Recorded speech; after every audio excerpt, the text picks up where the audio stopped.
এবার জোরে সোরে বলেন তো আলহামদুলিল্লাহি রাব্বিল আলামিন। অগণিত দুরূদ ও সালাম বর্ষিত হোক আমাদের নবীজির প্রতি, যে নবী না আসলে পরে মানব মণ্ডলী পৃথিবীর অন্ধকারের মধ্যে চেয়ে থাকতো, আর সব ওই অবস্থায় ডুবে ডুবে মরতো আর জাহান্নামে চলে যেত। যে নবীজি আসার কারণে পৃথিবীর মানুষেরা অন্ধকার পথকে রোধ করে দিয়ে ডাইরেক্ট সিরাতুল মুস্তাকিমের পথের সন্ধান খুঁজে পেয়েছে। সেই রসুলের প্রতি সংক্ষিপ্ত দুরূদ পড়ব।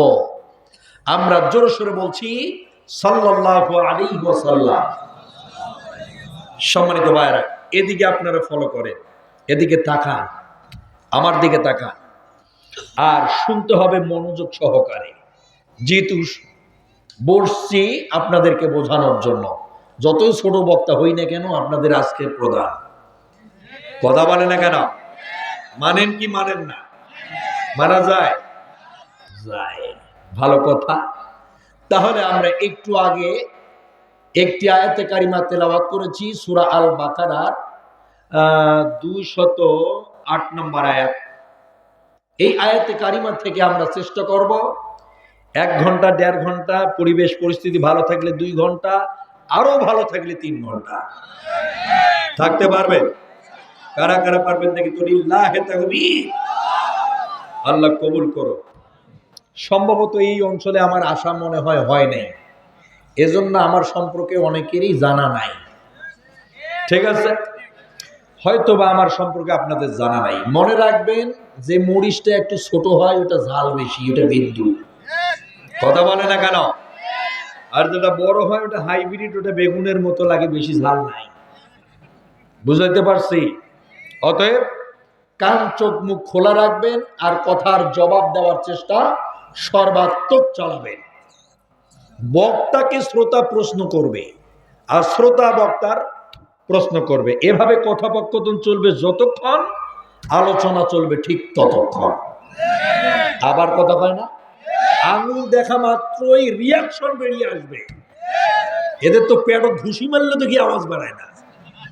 এমনটা করলে হবে? আমিও বক্তব্য দেব, আপনারাও বক্তব্য দিবেন, এমন মন মানসিকতা নিয়ে বসতে হবে। ওই তেলতালা গেলগালা ওই সিস্টেম চলবে না। ঠিক আছে? কথা বলতে রাজি আছেন? এবার বোবা কারা কারা তারা একটু হাত তোলেন তো। মানে যারা কথা বলতে শেখেন নেই, মানে পারেন না, প্যা প্যা প্যা প্যা শুধু করেন, এরকম কেউ আছে? নাই। জবান দিয়ে সবার কথার আওয়াজ বেরায়? কারা কারা কথা বলতে পারেন দেখি তো লিল্লাহি তাকবীর। তো কে হাতটা তোলেন? ওইটা বোবা নাকি? জামান। তাহলে আমরা একটু আগে সূরা বাকারার 208 নম্বর আয়াতে কারিমা তেলাওয়াত করেছি, সেখান থেকে আমরা আলোচনা শুরু করব। ওকে? আর যত তোমার আওয়াজ আছে ভাই, তুমি সব আওয়াজ দাও। বর্ডার এখান থেকে কত দূর? যাতে দাদারা যাতে বক্তব্য শুনতে পারে সে ব্যবস্থা করো। কথা বলে না কেন? আজকের বক্তব্য ভারত সম্পর্কে কিছু হবে, কথা বলার কথা ঠিক কিনা? শুধু বাংলাদেশ আর কোরআন হাদিস থেকে দিলেও হবে না, দেশ ও বিশ্ব নিয়েও আলোচনা রাখতে হবে, কথা বলার ঠিক কিনা? অতএব যা তোমার সাউন্ড সিস্টেম আছে, যত তোমার পাওয়ার সব দাও। ঠিক আছে? সব দাও। সম্মানিত বন্ধুগণ, এবার চলে আমরা কোরআনুল কারীমের সূরা আল বাকারার 208 নম্বর আয়াতের কাছে যাই। মহান আল্লাহ পাক বলেন, ইয়া আইয়ুহাল্লাযীনা আমানু দুখুলু ফিস সিলমি কাফা ওয়া লা তাত্তাবি'ু খুতুওয়াতিশ শায়াতিন ইন্নাহু লাকুম আদুউম মুবিন। মহান আল্লাহ পাক বলেন, ইয়া আইয়ুহাল্লাযীনা আমানু দুখুলু ফিস সিলমি কাফা, হে ঈমানদারগণ, তোমরা এই ইসলামের ভিতর পরিপূর্ণভাবে ঢুকে যাও। শয়তানের অনুসরণ করো না, কারণ শয়তান তোমাদের শত্রু সারা বন্ধু না। কথা বলেন ঠিক কিনা? ভাইয়েরা আমার, শয়তান আপনাদের বন্ধু হয় নাকি শত্রু? আর যারা কথা কয় না তাদের মনে হয় বন্ধু হয়। তাদের বন্ধু হয়, কথা বলেন না কেন? আমি না জিজ্ঞাসা করতেছি আপনাদের, কথা বলবেন। শয়তান আপনাদের বন্ধু না শত্রু হয়?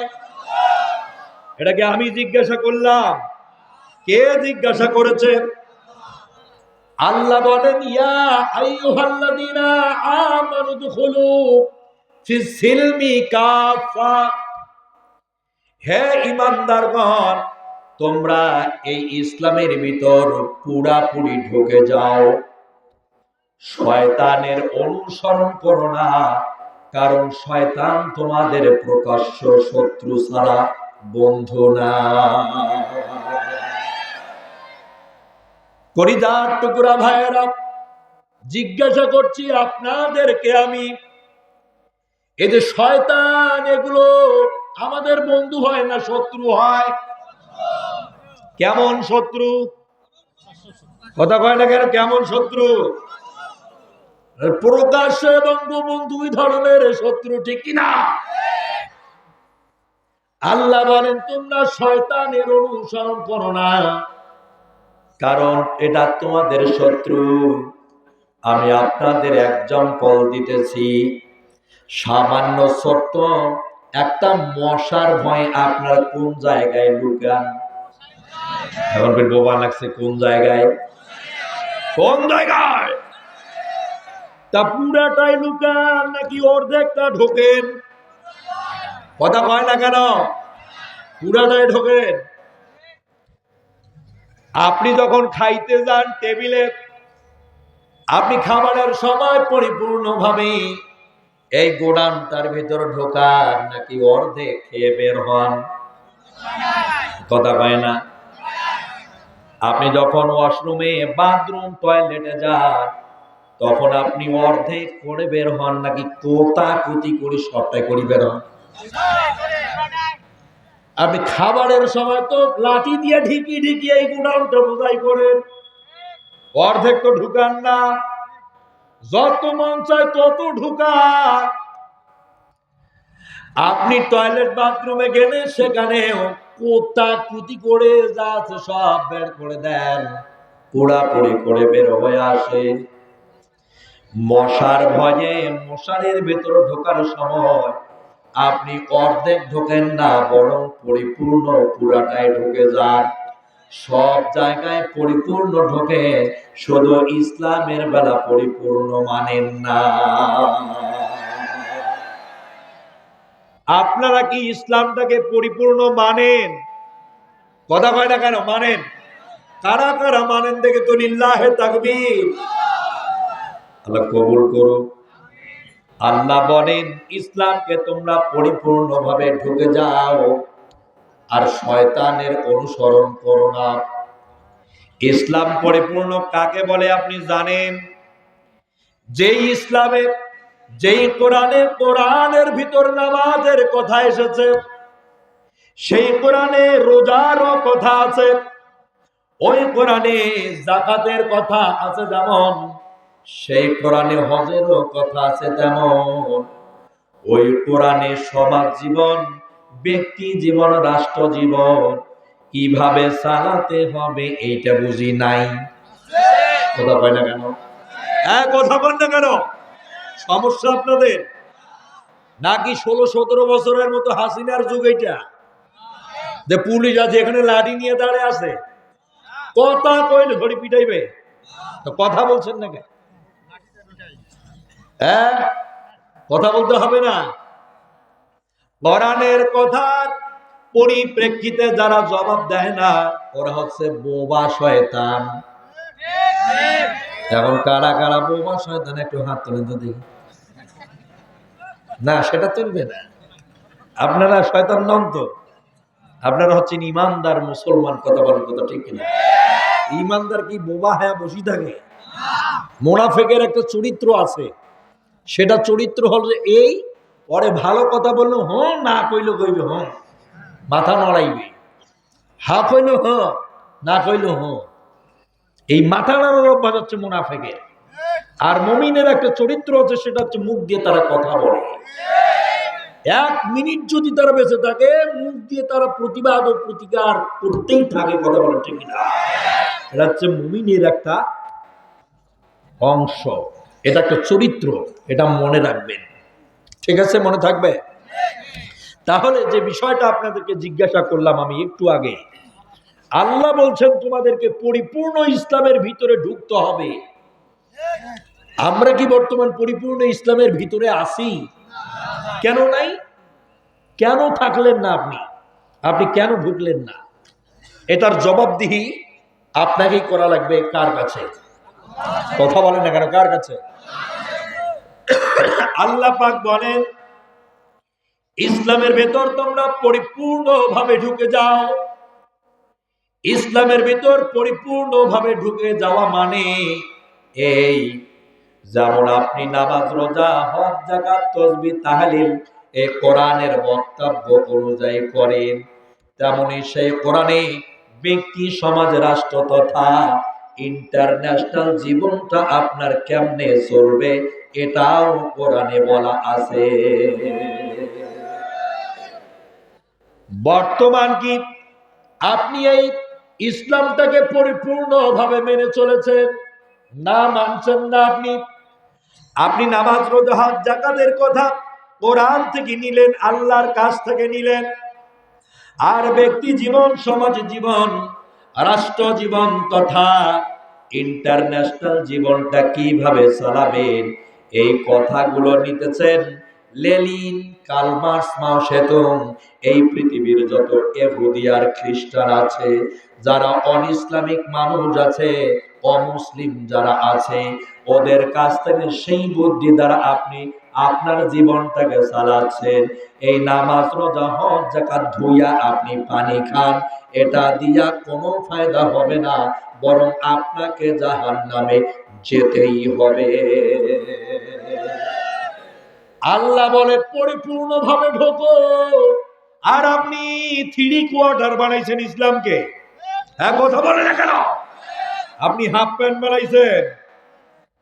সম্মানিত ভাইরা, ইসলামকে আমাকে পরিপূর্ণভাবে মানা লাগবে।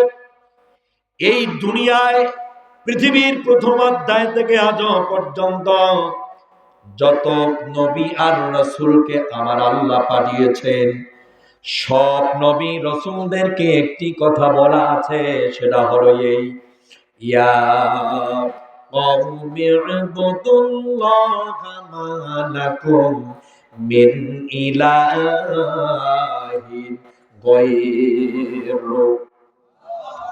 আরো ধরে কোন, আরো ধরে।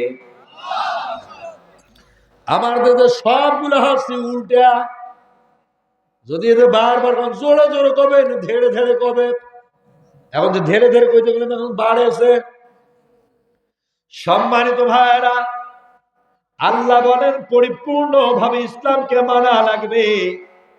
এই আয়াতের ভিতরে আল্লাহ জানিয়ে দিল, ইয়া কওমি ইবুদুল্লাহ, কওমের মানুষগুলোকে বলো, দেশের মানুষগুলোকে বলো, জনসমাজের মানুষগুলোকে বলো, বুদুল্লাহ, আইন চলবে একজনার, মহাবিশ্ব যার আইন চলবে তার। এই পৃথিবীতে আইন চলবে কার? এ কথা কি মানেন? এখন আইন চলতেছে কার? না, এরা সব মারা গেছে। আইন চলবে কার? আরো ধরে বলেন কার? একটু আওয়াজ দেওয়া লাগবে। আইন চলবে শুধু একজন, আর তিনি হচ্ছেন বুদুল্লাহ, এক আল্লাহ। আপনাদেরকে বলতেছি, আজকে যে আপনি দাড়ি রাখছেন, পাঞ্জাবি লাগাইছেন, পাগড়ি লাগাইছেন, 5 ওয়াক্ত নামাজ পড়েন, আপনার জনপদে, আপনার দেশে যে আইন চলে লেনিনের আর কার্ল মার্কসের, আপনার জনপদে যে ইহুদির মতদর্শ চলে, বলেন তো আপনি আল্লাহর কাছে কি জবাব দিবে?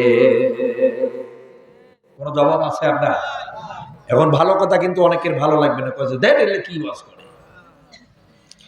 সম্মানিত ভাইয়েরা, মহান আল্লাহ পাক বলেন এই দুনিয়ায় সকল নবী রাসূলদেরকে শুধু দুইটা কাজের জন্য পাঠানো হয়েছে। এক নাম্বার হলো দেশের আইন প্রণয়ন করা লাগবে, দুই নাম্বার হলো নেতৃত্বটা নবীদের মানা লাগবে।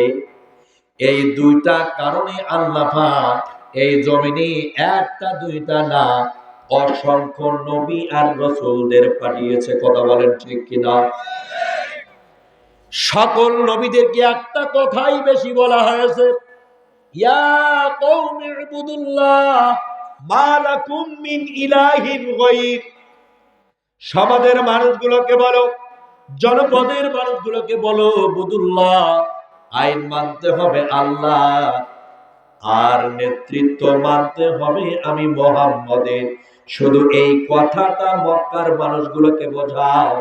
মক্কার মানুষগুলোকে 31টা বছর পর্যন্ত আপনার আমার নবী ওই জমিনে মানুষগুলোর হাত ধরলেন, মাথায় হাত বোলালেন আর বললেন, এই তোমাদের এই কাবার ঘরের ভিতর 360টা মূর্তির আইন দ্বারা দুনিয়া চলে না। কথা বলেন ঠিক কিনা?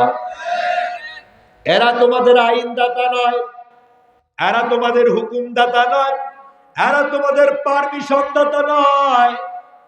একজনে শুধু পারমিশন দাতা, আইনদাতা, তিনি কে? আরো জোরে বলেন, তিনি কে? তিনি হচ্ছেন আল্লাহ। এই যে লাত, মানত, উজ্জা, হবল, এগুলো তোমাদের আইনদাতা না। আইনদাতা হলো একমাত্র আল্লাহ। যখন বিশ্বনবী মুহাম্মদুর রাসূলুল্লাহ সাল্লাল্লাহু আলাইহি ওয়াসাল্লাম কাবার বাড়িতে এই কথাটা বললেন, সঙ্গে সঙ্গে কাফের মুশরিকরা আমার নবীজির বিরুদ্ধে মামলা করে দিলে। কি করেছিল? কথা বলে না, কি করেছিল? নবীজির নামে মামলা হয়েছিল। এটা কি আপনি জানেন? জানেন না? তাহলে শুধু ছলে বলে কোলে কৌশলে, শুধু কাটাইলে সময় শেষ, এভাবে কি ইসলাম মানা হয়? নবীর জীবন দর্শন জানতে হবে, মানতে হবে, তার কাজগুলো কি ছিল এগুলো আপনাকে বাস্তবায়ন করা লাগবে, তবে আপনি পরিপূর্ণ ইসলাম মানলে। সম্মানিত ভাইয়েরা, কাবার বুকে আমার নবীর বিরুদ্ধে ওরা মামলা দায়ের করে দিল। অপরাধ কি? আমার নবীজির ওই সময় অপরাধ শুধু দুইটা ছিল। এক নাম্বার হলো দেশের আইন মানতে বলা হলো আল্লাহর, আর দ্বিতীয়ত হচ্ছে নেতৃত্ব মানতে বলা হলো মুহাম্মাদের। আল্লাহু আকবার। কিন্তু কাফের মুশরিকরা মক্কার বাড়িতে ওই সময় আল্লাহর নবীর নেতৃত্ব মানল না, তারা আল্লাহকে আইনদাতা হিসেবে মানতে চাইল না। যার কারণে মক্কার বাড়িতে আমার নবীর বিরুদ্ধে একটি মামলা হয়ে গেল। মামলাটা হলো মানবতা বিরোধী মামলা। এই কারণে আমার নবীকে ওই সময় শিয়াবে আবু তালিব নামক জেলখানার ভিতরে 3.5 বছর জেল খাটিয়েছিল যারা।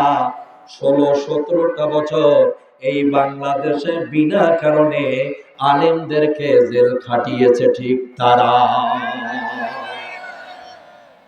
সম্মানিত ভাইরা, রাত গভীর হয়ে গেলে এমনটাই হবে, মনোযোগী থাকবে না, কথা বলার ইচ্ছা হয় না, শোনারও মন চায় না,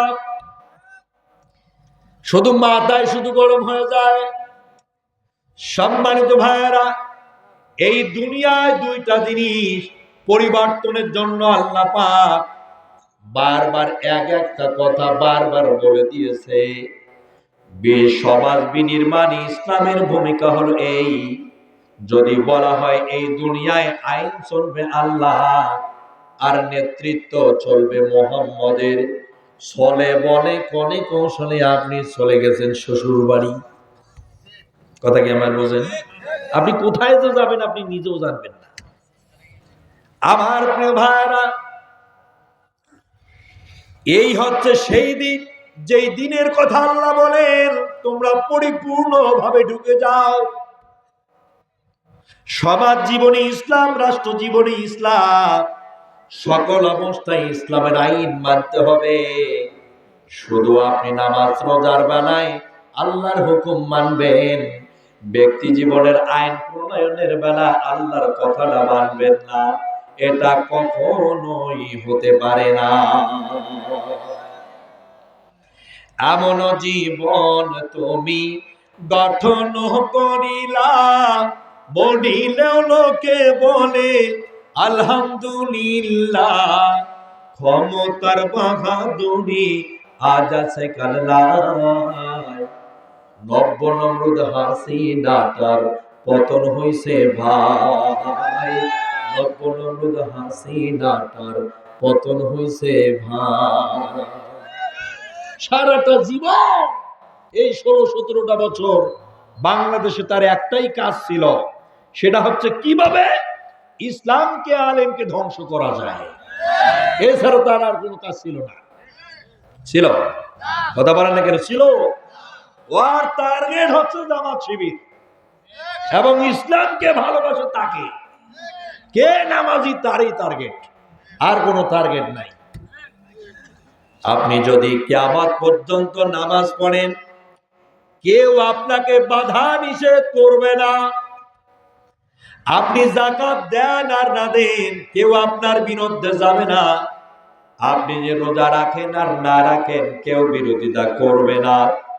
যখন আপনি বলবেন এই বাংলাদেশে আমরা বহুত নেতার শাসন দেখেছি, 1971 সালে মরহুম প্রেসিডেন্ট শেখ মুজিবুর রহমানকে দেখলাম, তার বেটি হাসিনাকে দেখলাম, এরপরে স্বামীকে দেখলাম, বউকে দেখলাম, ইরশাদ মামুকে দেখা হলো, স্বপ্নে তাকে দেখা শেষ। এখন আগামী দিন শুধু কোরআনের বাংলাদেশ। আগামী দিন কি? কোরআনের বাংলাদেশ করতে হবে।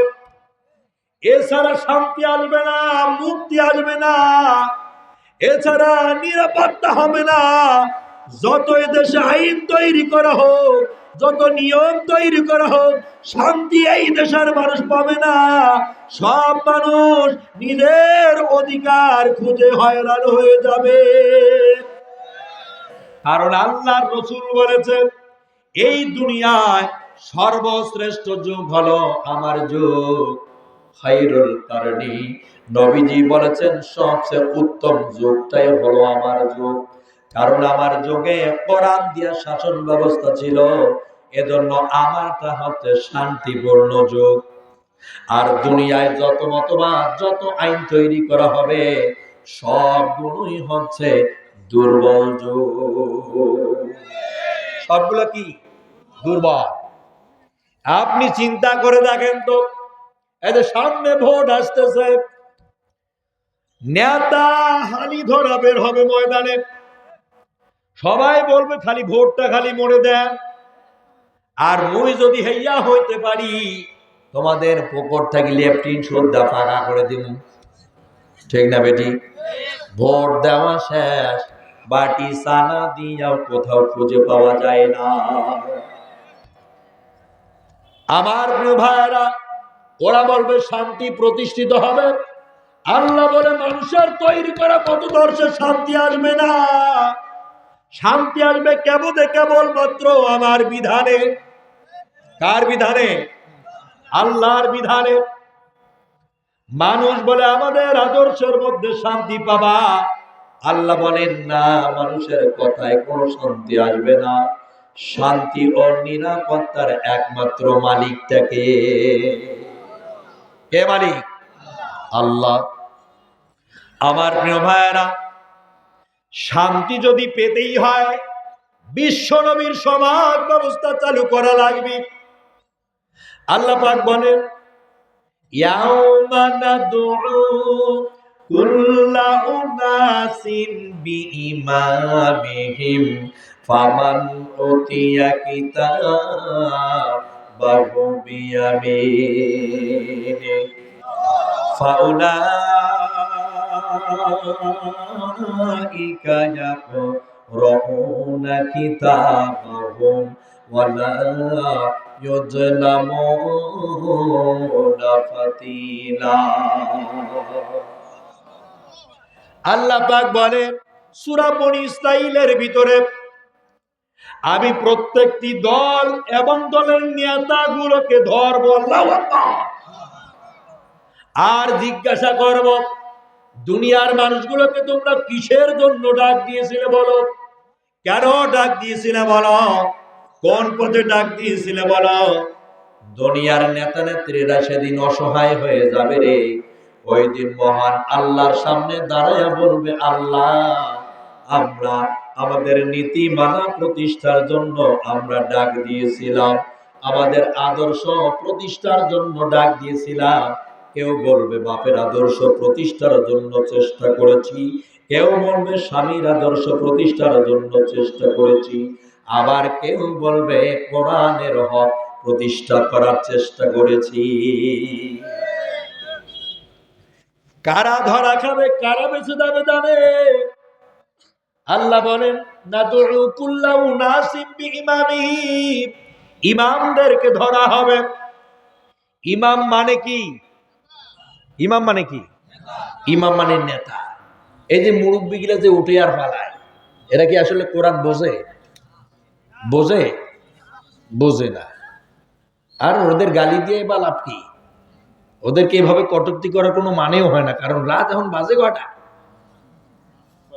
হ্যাঁ, 12টা পার হয়েছে। যুবকেরা কয় হুজুর তাড়াতাড়ি আইসো, 9টার মধ্যে দিয়ে দেবো তাড়াতাড়ি, আমার এলাকা ঠান্ডা, প্রচুর ঠান্ডা হুজুর। আস্তে আস্তে দিয়ে দিছে কয়টায়। দেখেন তো, একটা মাহফিলের সৌন্দর্যতা রক্ষা হয় টাইমের ওপরে।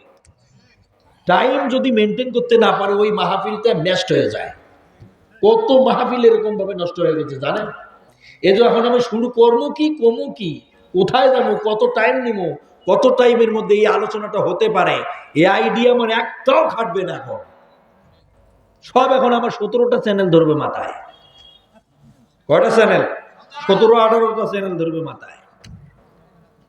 নীলফামারী, বগুড়া, রংপুর থেকে এদিকে আমি কোনো দাওয়াত নিই না, কিন্তু খুব অনুরোধ বিনোদ করে দাওয়াতগুলো আমার কাছ থেকে নেয়। এসে শুধু কি টাকা কামাই করার জন্য আসি আমরা? এই যে শ্রমটা, কষ্টটা, যুবকদের যে কষ্ট, এটার জন্য ব্যাপক ব্যয়বহুল। এই যে কি দরকার, এ আসে টাইমটা মেনটেন করতে পারলেন না, আলোচনা রাখতে পারতেছি না। মানুষ উঠাউঠি যখন করে তখন মানসিকভাবে দুর্বলতা দেখা যায়, যে না কেমন এটা হইতেছে, মানুষ চলে যেতে চাচ্ছে, শেষে করা দরকার। এইরকম মনোভাব যখন আসে, সেইখানে কোনোদিন আলোচনা হয়? আলোচনা হয়? হয় না।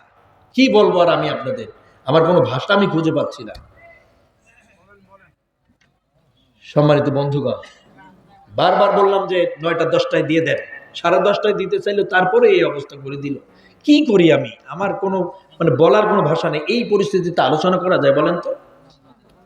যা এ মানুষ উঠতেছে আর মানুষ তো যাবেই, এটা স্বাভাবিক ব্যাপার। রাত গভীর হয়েছে না? সম্মানিত ভাইয়েরা, কি করি আমি লাইন ভোট খুঁজে পাচ্ছি না। কি বিষয়ের উপরে এখানে আলোচনা দেব সে মানে পরিস্থিতি পাচ্ছি না। আমি করব কি? কিছু করার নাই। পাশে যেন কোথায় একটা মাহফিল আছে আমার এলাকায়, যদি 10টার সময় স্টেজে দিতে পারেন তাহলে আমারে নিয়ে আসবেন, আর যদি না পারেন টাকাটুকু আমার কাছ থেকে ব্যাগ নিবেন, আমি আসবো না।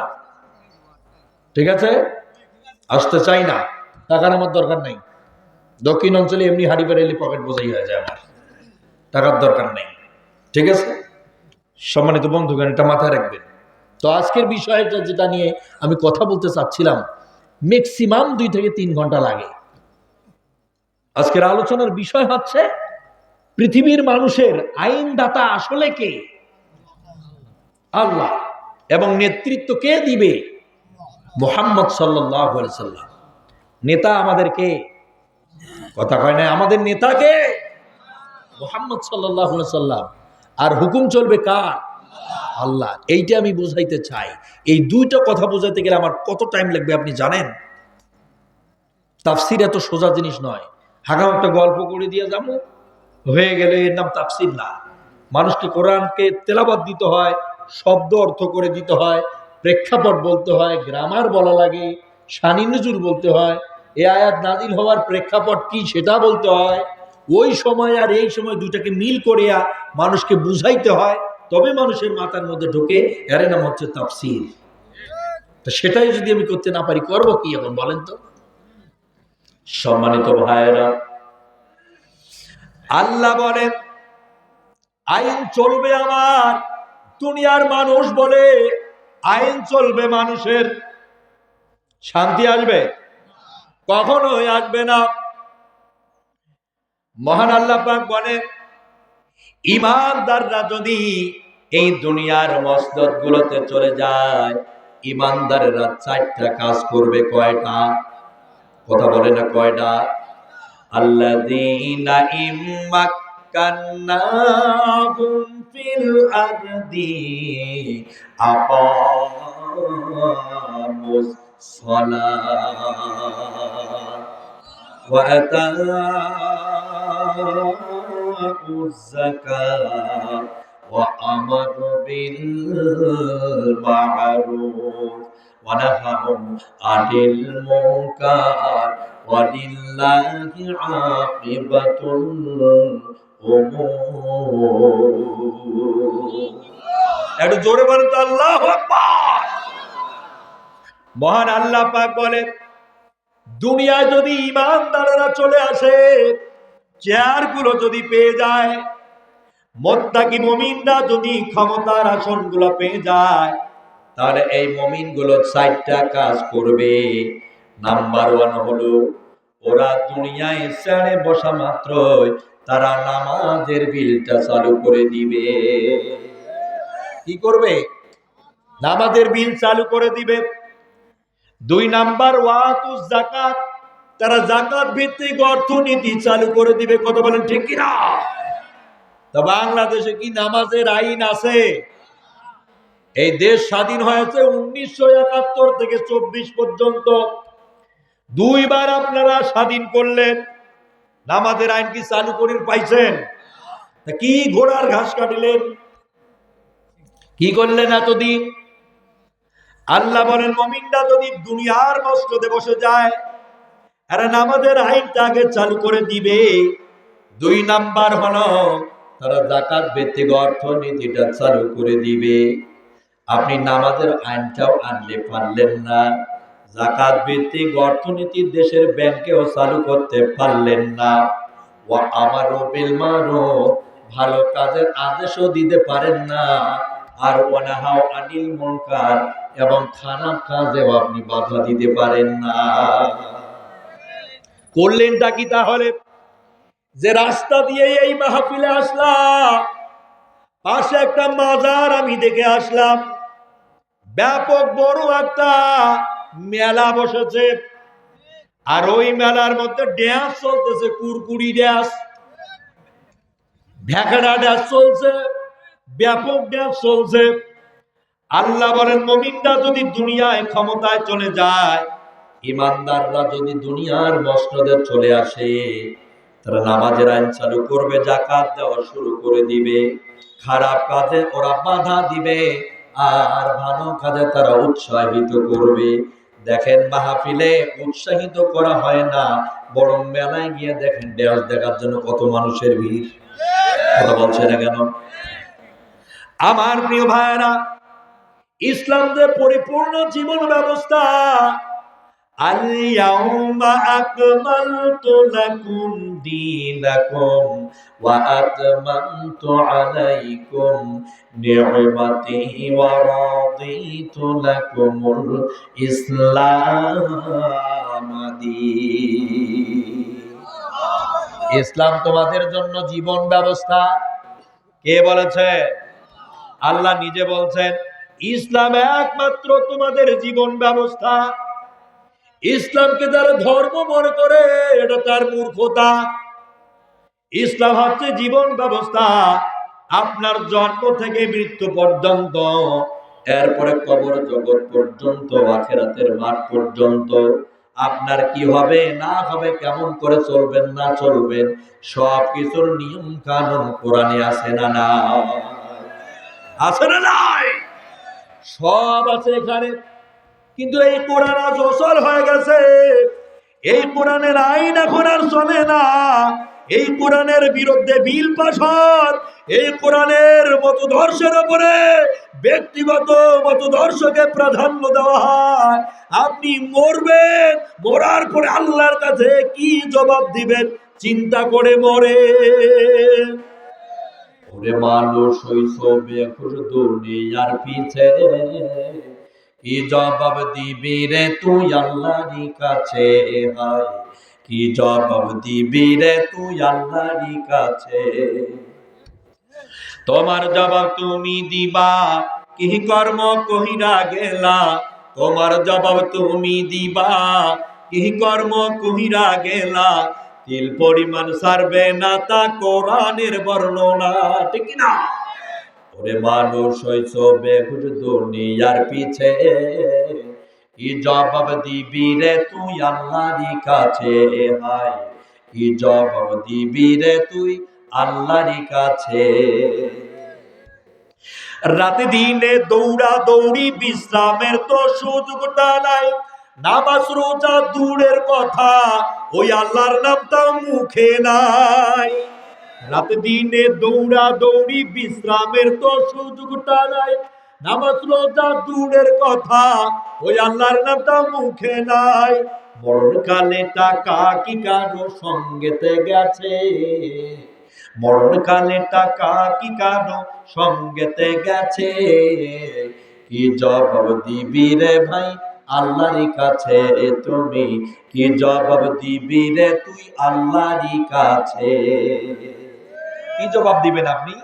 আল্লাহ যদি আপনাকে বলে দুনিয়ায় আমার কথা মতো নামাজ পড়া যায়, আমার কথা মতো যাকাত দেওয়া যায়, আমার কথা মতো কোরআন তেলাওয়াত করা যায়, ব্যক্তি জীবন, সমাজ জীবন, রাষ্ট্রটা চালা যায় না, আপনি তখন কি করবেন? আপনি কি বলবেন আল্লাহকে?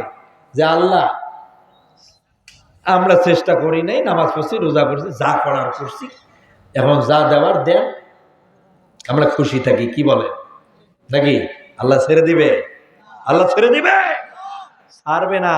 আল্লাহ বলছে যে দুনিয়ায় তোমাদেরকে পাঠাচ্ছি শুধু এই কারণে, দুনিয়াতে তোমরা যাবা, আমার জমিনে আমার দিনকে উদ্দিন করবা, অর্থাৎ আমার কোরআনকে তোমরা প্রতিষ্ঠিত রাখবা, এই জন্য তোমাদেরকে পাঠানো হচ্ছে। তাই এসে সেই চেষ্টাও নাই, প্রচেষ্টাও নাই। চেষ্টা হচ্ছে এই, কেউ কারো মতদর্শ, কেউ কারো আদর্শ, এগুলাকে প্রতিষ্ঠা নিয়ে আমরা ব্যস্ত। কথা বলছেন ঠিক কিনা? সম্মানিত বন্ধুগণ, এ বুঝতে হবে। মক্কার মাটিতে যখন নবীজি কথাটা বোঝালেন, মক্কার কাফের মুশরিকরা নবীজির দাওয়াত তো নিল না, বরং বিরোধিতা করলো। কথা বলেন ঠিক কিনা? আজও দুনিয়ায় আপনি এই কোরআনের কথা বলেন, আপনার দাওয়াত তো নিবেই না, বরং আপনার বিরোধিতা করে চলবে। আমার প্রিয় ভাইরা, নবীজিকে ওরা জেলে ঢুকিয়ে দিল। একটা বছর না, 2টি বছর না, 3.5 বছর জেল খাটালো। মক্কা থেকে আল্লাহর নবী ছাড়া পেলেন। এরপরে মক্কাতুল মুকাররমা থেকে মদিনাতুল মুনাওয়ারার দিকে আল্লাহ পাক বলেন, হে রাসূল আপনি হিজরত করে মদিনায় চলে যান। প্রিয় নবীজি তখন মক্কা থেকে মদিনায় হিজরত করে চলে গেলেন। মদিনার মাটিতে গিয়া আল্লাহর হাবিব এই 2টি কথা আগে তুলে ধরলেন। হে মদিনাবাসী শোনো, আমি আব্দুল্লাহর বেটা মুহাম্মদ মক্কায় 31 বছর দাওয়াত দিলাম। দেশের মানুষগুলোকে বোঝালাম, জনপদের মানুষগুলোকে বোঝালাম, আইন চলবে আল্লাহর, আর বিধান চলবে আল্লাহর, হুকুম চলবে আল্লাহর। ওরা আমার কথা শুনলো না, বরং তারা ষড়যন্ত্র করলো। আল্লাহ পাক কোরআনের আয়াত নাজিল করে দিল, ইয়াকতুলুনান নাবিয়্যিনা বিগাইরিল হক। আরো জোরে বলেন আল্লাহু আকবার। ইয়াকতুলুনান নাবিয়্যিনা বিগাইরিল হক, ওরা অন্যায়ভাবে আমার নবীদেরকে হত্যা করেছে। ওই সময় নবীদের হত্যা করেছিল যারা, দুনিয়ায় এই দাওয়াত দিবে যারা, কাফের মুশরিকের বাচ্চারা, সেই আলেমদের হত্যা করবে তারা। এটা হচ্ছে দুনিয়ার নিয়ম। আমার প্রিয় ভাইরা, হত্যা করবে বলে, জেল খাটাবে বলেই যে আপনি ভয় পাবেন, কিন্তু এটা করা যাবে? কথা বলে না কেন? বাংলাদেশের পিরোজপুরের সন্তান শহীদ মরহুম আল্লামা দেলোয়ার হোসেন সাইদি রাহিমাহুল্লাহ এই কথা যখন বলেন নাই, যখন তিনি বাংলাদেশের মানুষগুলোকে কোরআন বুঝাইছিলেন, তখন উনি হচ্ছে দেলাওয়ার হোসেন সাইদি সাহেব। ওনার মতো ভদ্র মানুষ আর কেউ নাই। আর যখন উনি বলেছেন এই কোরআন দ্বারা ব্যক্তি সমাজ রাষ্ট্র চালাতে হবে, ওই দিন উনি হয়ে গেলেন রাজাকার। আমার প্রিয় ভাইরা, এই জমিনে যারাই কোরআনের হক বলেছে, তাদের উপরে স্টিম রুলার চাপিয়ে দিয়েছে জালেমরা। আপনার কি এটা বোঝেন না? আজও আপনি দাওয়াতি কাজ করবেন, এখনো আপনার উপরে বিপদ আসবে, মুসিবত চলে আসবে। মদিনার মাটিতে নবীজি চলে গেলেন, সেখানে গিয়ে একটা লোকের সঙ্গে দেখা পেলেন। লোকটার নাম হলো আব্দুল্লাহ ইবনে উবাই ইবনে সলুল, মানে মুনাফিকদের লিডারের নাম হচ্ছে উবাই ইবনে সলুল। এই লোকটার সঙ্গে নবীজির দেখা হয়ে গেল মদিনায়। নবীজি কত বছর বেঁচে ছিল? এই 31 বছর যদি মক্কায় হয়, মদিনায় যদি 32 হয়, দুটাকে যোগ করে দিলে কত বছর হয়ে যায়? কত বছর? 63 বছর। 63টা বছর আমার নবীকে এই কাফের মুশরিকের বাচ্চারা আরামে ঘুমাতে দেয় নাই, একটু শান্তি মতো থাকতেও কিন্তু দেয় নাই। নবীজি যখন মদিনায় মক্কা থেকে এসে দাওয়াত দিলেন, মদিনার মাটিতেও ষড়যন্ত্র হয়ে গেল। উবাই ইবনে সুলুল মদিনার বাড়িতে একটা দল গঠন করলো। যখন আল্লাহর হাবিব ওর সঙ্গে দেখা করলেন আর বললেন, উবাই রে, মক্কা মদিনার সবচেয়ে বড় তুমি একটা আলেম মানুষ, তুমি একটা শিক্ষিত মানুষ, তোমাকে যদি আজ এই দিনের দাওয়াত দেই, আর তুমি উবাই যদি দিনের দাওয়াত গ্রহণ করো, তাহলে মক্কার সাধারণ মানুষ, মূর্খ মানুষগুলো এই দিনের দাওয়াত নিতে কুণ্ঠিত বোধ করবে না, সবাই দাওয়াত নিতে আগ্রহী হবে, বলবে উবাইয়ের মতো মানুষ যদি দাওয়াত নিতে পারে, তাহলে আমরা কেন সাধারণ মানুষগুলো নেব না? দাওয়াতটা নাও। উবাইকে বলা হলো দাওয়াত নাও। উবাই বলল, শুনে না, আব্দুল্লাহর বাড়া মুহাম্মদ, এটা মক্কা নয়, এটা হচ্ছে মদিনা। তুমি মক্কা থেকে উড়ে এসে জুড়ে বসবে মদিনার বাড়িতে, আর এখানে তুমি এসে দাওয়াত দিবা বুদুল্লাহ, কওমির বুদুল্লাহ, এক আল্লাহর আইন প্রতিষ্ঠার চেষ্টা চালাবে এখানে। শুনে রাখো, মদিনার বাড়িতে আর মক্কার বাড়িতে আইনদাতা হচ্ছে আবু জাহেল, উতবা, সায়বা, ওলীদ ইবনে মুগীরা, আবু রাফে, এরাই হচ্ছে মক্কা মদিনার প্রেসিডেন্ট, এরা হচ্ছে মন্ত্রী, এরাই হচ্ছে এমপি, এরা হচ্ছে লিডার পাচ্ছে। এদের দাওয়াত এখানে চলে, তোমার আল্লাহর দাওয়াত মানি না। ওই দিন কাফের মুশরিকগুলো মদিনার ভূখণ্ডে আমার নবীর সামনে দাঁড়ায়া যখন এভাবে কথা বলেছে, নবীজির মনটা তখন খারাপ হয়ে গিয়েছে। নবীজি বললেন, শোনো, আমি হলাম খাতামান নাবিয়্যিন, আমি হলাম রাহমাতাল লিল আলামিন, আমি শেষ নবী, আমি দুনিয়াবাসীর জন্য হলাম রহমত। আমি থাকা অবস্থায় আমার সজ্ঞানের সব উপস্থিতিতে যারা আমার দাওয়াতকে নিবে না, প্রত্যাখ্যান করে দিবে, শুনে রাখো মোবাইলে, তুমি যদি আজ আমার দাওয়াতকে প্রত্যাখ্যান করো, তাহলে আমি নবী বলছি তোমার জন্মের রক্তের ভিতরে ভেজাল আছে। কি আছে?